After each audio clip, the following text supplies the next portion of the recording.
Well, Assalamualaikum warahmatullahi wabarakatuh. For this meeting, we would like to discuss about the functions of sentences. Pada pertemuan sekarang membahas tentang fungsi-fungsi dari kalimat. Ya, pada lesson 45. Nah, di sini kita akan mengenali kalimat dengan fungsinya. Ya, di sini. Oke, di sini jadi setiap kalimat itu memiliki fungsi tersendiri. Apakah sebagai fungsinya sebagai kalimat tanya, kalimat berita, kalimat seru, perintah dan sebagainya. Oke, di sini dijelaskan. Ya, satu cara bahwa katanya di sini kalimat dapat dideskripsikan. Nah, di sini bergantung kepada pekerjaan, aktivitas yang sedang dia lakukan pada suatu percakapan. Oke, kita lihat di sini ada kalimatnya. Ada 4 kalimat ini. Nah, nanti fungsinya itu sebagai apa? Kita lihat di sini. Ya. That clown was on. Nah, itu merupakan kalimat yang sederhana. Tapi di sini fungsinya sebagai apa di sini? Oke, adalah sebagai kalimat statement atau pernyataan. Ya, atau kalimat positif. Kemudian berikutnya di sini yang kedua, isi suggestions. Nah, apakah dia seorang psikolog? Ya.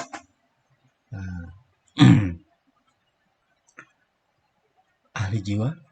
Nah, di sini masuk ke dalam fungsi sebagai kalimat pertanyaan. Nah, kemudian ada kalimat nomor 3, please, what's the disease? Nah, di sini sebagai imperatif, kalimat perintah. Nah, yang keempat, what an exciting movie, dengan apostrophe, ada exclamations untuk tanda seru. Nah, ini merupakan decak atau rasa kagum atau yang disebut dengan exclamation in English. Oke. Nah, di sini ada penjelasannya. You know the sentence one bla bla bla. Tadi sudah dijelaskan. Di sini. Kemudian kita lihat di sini ya, ada dalam kolom kotak ini itu ada sebagai tips ya. Dijelaskan, sentences that make a statement are called declarative. Nah, ini jadi kalimat yang sebagai pernyataan ya, atau kalimat positif itu disebut declarative sentence ya. Berikutnya, sentence that ask a question are called interrogative. Nah, dalam bentuk pertanyaan disebut dengan kalimat interrogatif.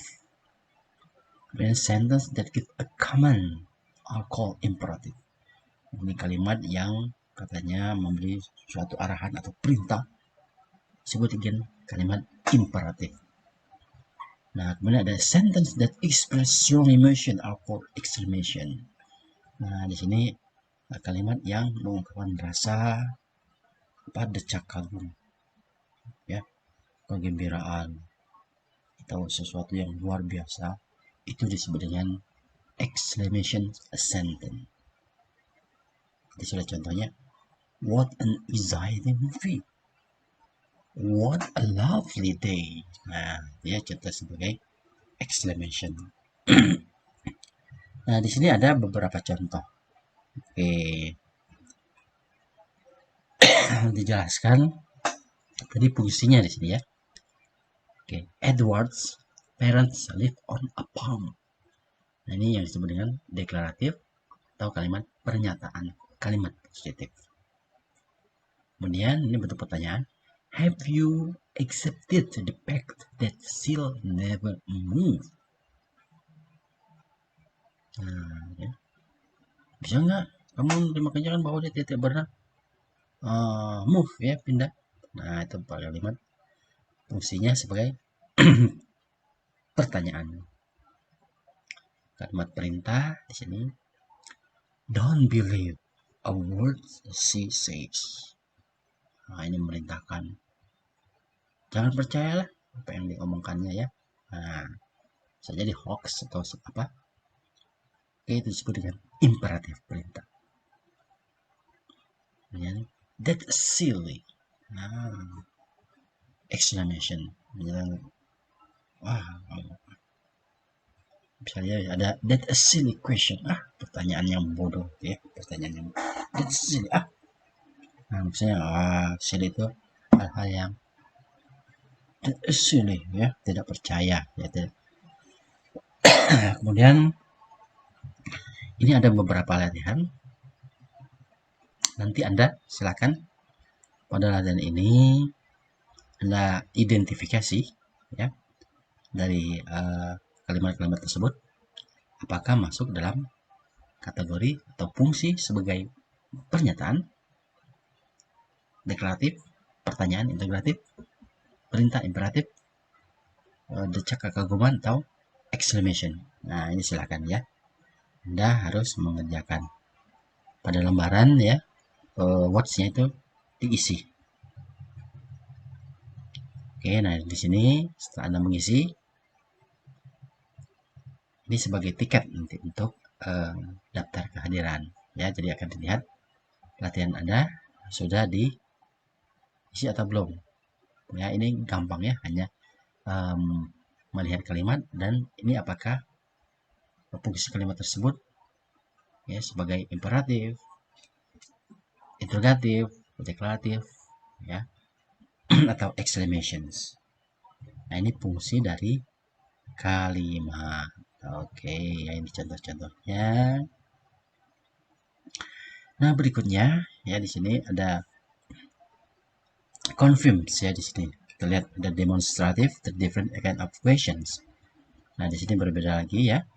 This sentences demonstrates three different kind of question. Nah, ini menunjukkan tiga katanya perbedaan dari jenis pertanyaan. Sentence 9 is an example of yes/no questions because it can be answered with just a yes or no. Here's some more yes/no question. Dan di sini hanya apa? Konfirmasi. Mengatakan ya atau tidak. Oke, contohnya di sini ya dalam bentuk tadi interrogatif. Did you enjoy the music? Yes, I did. Is the television working? Misalnya kalau tidak, no, it is not. Nah, seperti itu ya. Nah, yes no question. Jadi a yes no question is one that can be answered by yes or no. Pertanyaan ya atau tidak saja di sini ya. Tidak memerlukan jawaban yang lengkap. Konfirmasi ya atau tidak. Nah, kemudian berikutnya di sini ada WH questions begins with one of the following WH question: words, when, where, what, which, why, which, who, whom, how. Example, where is the meeting? Nah, ini ada WH question. Nah, bisa menamakan kalau when tentang rentang waktu. Kalau where di sini menanyakan tempat, lokasi. Words biasanya tentang benda, pekerjaan. Why biasa ini the reason. Which ini bisa choice. Who dan whom itu bisa untuk ya a person, asking about the noun, benda. How, ini menanya tentang cara. kita lihat di sini ya. Perhatikan katanya W8 question, even though it doesn't begin with W8 questions, ya. W8 question can not be answered with a yes or no. Nah, di sini ya. Ada juga katanya yang tidak bisa dijawab, ya, iya atau tidak. Seperti ini ya. What time is it? Itu harus jawab jam berapa. Ya. Misalnya it, ya it is past to 10. Ya. What time is it? Yes. Where are you going? No. Nah, itu harus dijawab dengan kalimat yang lengkap. Ini bukan dalam bentuk confirms, tapi harus W8 questionnya harus ada jawaban yang lengkap. Oke, ya di sini contohnya. Why did they buy the house? Nah, ini harus ada the reasonnya. When should we meet? How does that work? Nah, itu memerlukan jawaban yang lengkap ya. How does that work? Bagaimana ya benda itu bisa bekerja? Nah, when should we meet? Kapan? Ya, rentang waktunya kita bertemu. Dan why did they buy that house? Mengapa mereka membeli rumah tersebut? Ya, di sini ada the reasons. Ya. Kemudian ada yang disebut dengan ketiga disebut dengan take questions. Ya, it demonstrates by the sense of take question. Ya, meyakinkan atau menegaskan kembali. Has having a great time, isn't he? Dia memiliki waktu yang senggang, dia waktu yang luang, ya. Ini isn't he? Kalau di sini statementnya positif, jawabannya harus negatif. It rains last night, didn't it? Tadi malam hujan ya? Iya. Ini mengkonfirm, menegaskan. Tadi malam hujan? Ya. Nah, ini yang maksud didn't he. Oh, menegaskan ya. Mr. William was working hard, wasn't he? Mrs. William itu tipe pekerja keras, ya. Nah, ini mengkonfirmasi. Jadi ada 3 di sini ya dalam bentuk questions, pertanyaan-pertanyaan yang tadi yang harus dijawab, ya tidak boleh menggunakan no atau yes. Nah di sini kedua kalimat yang tepat dan jawaban yang tepat, yang ketiga menggunakan confirms dalam bentuk menegaskan, meyakinkan di sini. Oke, ini dari fungsinya. Kemudian ada dalam bentuk question. Ini berbagai contoh. Apakah ya a take question contains statement followed by a text such as could you, aren't they, hasn't he, she is leaving soon, isn't he? Nah ini sesuai dengan tensesnya. Kalau misalnya present continuous tense, nah dia hanya isn't she saja ya. Misalnya they are studying here, aren't they? Nah ya, itu sesuai dengan tensesnya. Nah di sini silakan Anda coba untuk menjawab ya. He is not really crazy, isn't he? Nah itu masuk ke dalam apa di sini ya. The question ya. Apakah W8 question and which is yours? Nah ini kan dalam mengkonfirmasi ya, ini apakah the question ya, apa W8 questions ya. Silahkan dalam tanda ini Anda coba ya jawab ya, bagian-bagian ini silahkan dijawab. Nah kalau tadi kita sudah membahas dari kalimat ya, masing-masing kalimat itu memiliki fungsi dan kegunaannya. Tadi ada 4 ya fungsi dari kalimat. Apakah ya sebagai kalimat deklaratif, kalimat imperatif, kalimat interrogatif atau exclamation. Dan di sini ada lagi katanya kalimat tersebut apakah menggunakan WA questions ya.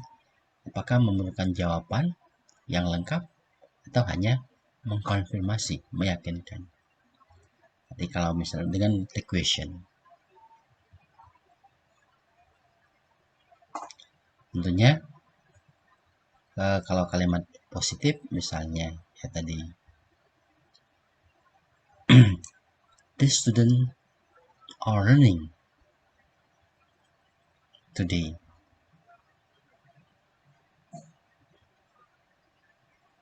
Aren't they? Nah, seperti itu ya.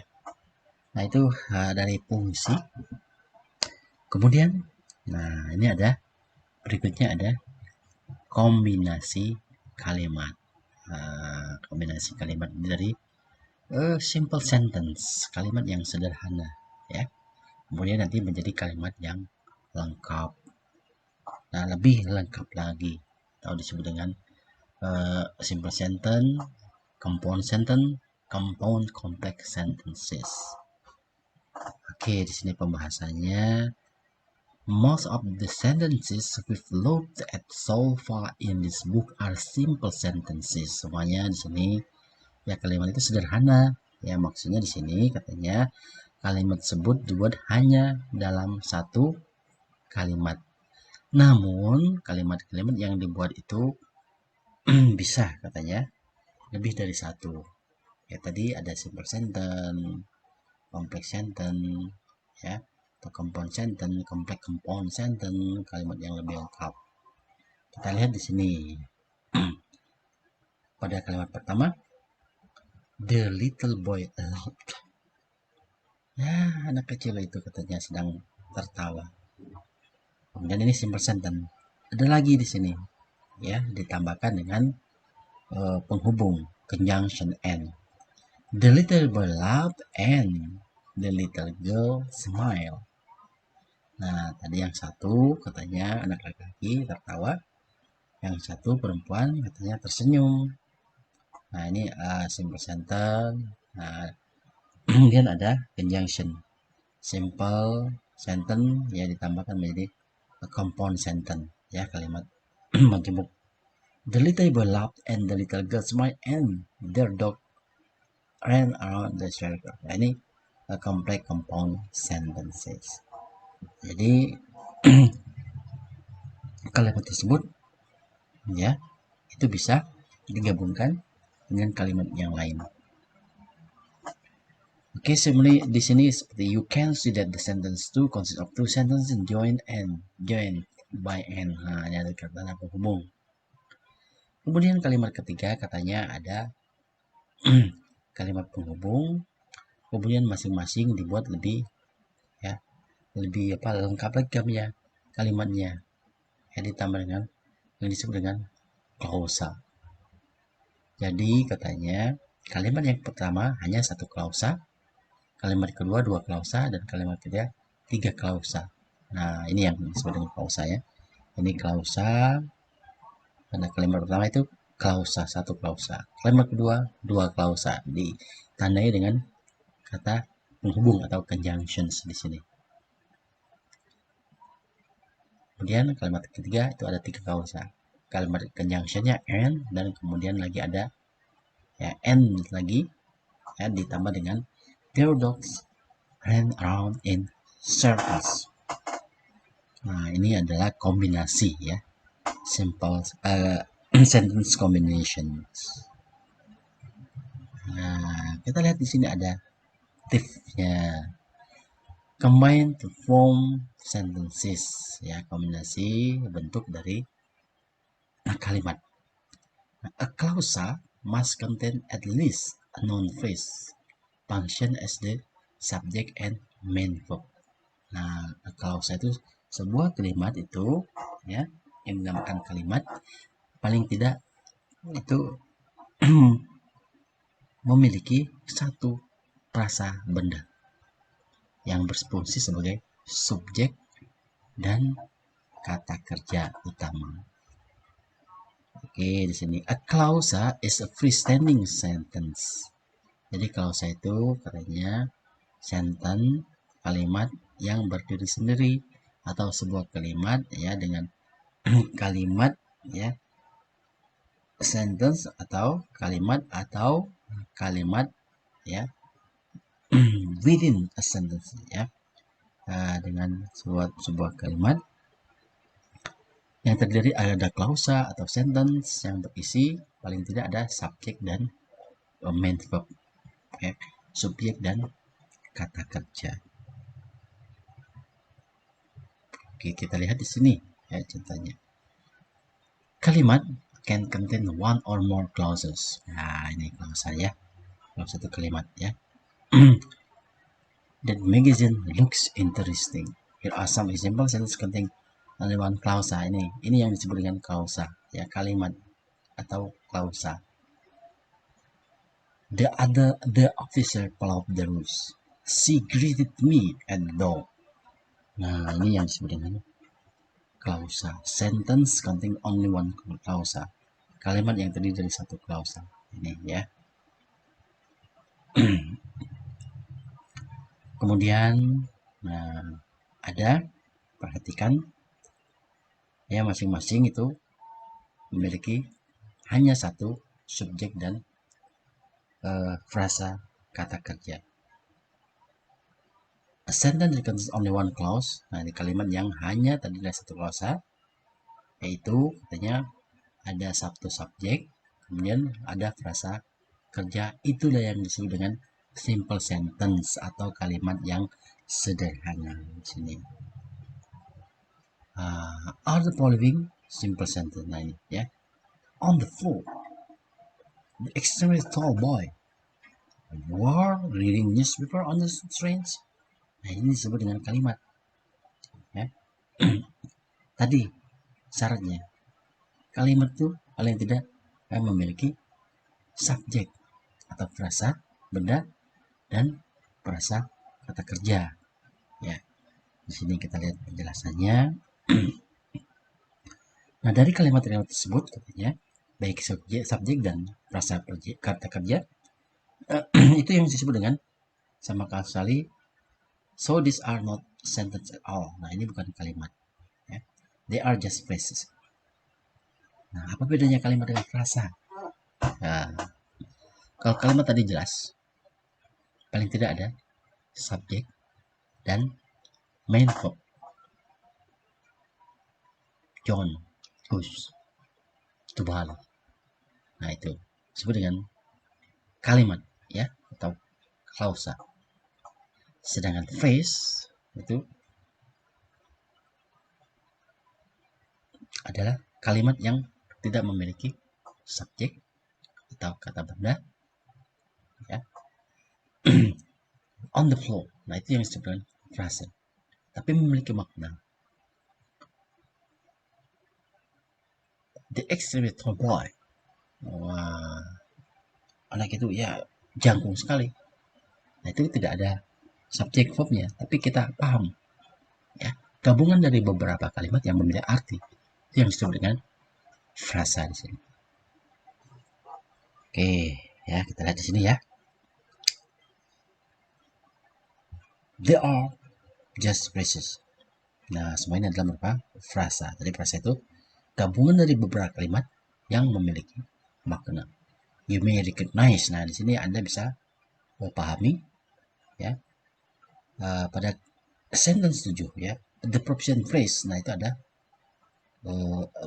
preposition phrase. Sentence 7 ya, itu ada sebagai preposition phrase ya, sebagai frasa ya, preposisi. Kalimat ke-8 itu sebagai noun phrase, kata benda. We're reading newspaper on the trains. Nah, ini ya, reading newspaper on the train itu sebagai phrase-nya.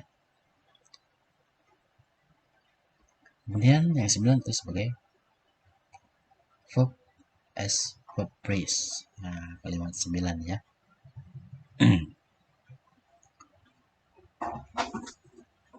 Was reading. Oh, ini penjelasannya, sorry. Ada yang salah sepertinya ya. Nah, ini harusnya noun ya, as a proposition present on the ball. Sedangkan yang ke-8 is noun phrase the extremely tall boy. Nah, ini extremely tall boy, the extremely tall. Dan was reading ini sebagai verb phrase. Itu kombinasi tadi sentences.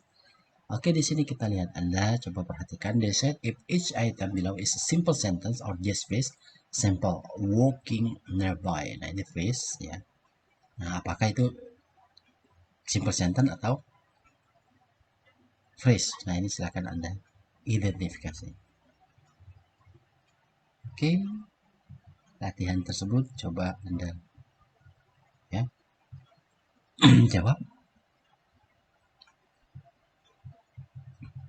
Nah, berikutnya, what about sentences like the following? Nah, bagaimana kalau kalimatnya seperti ini?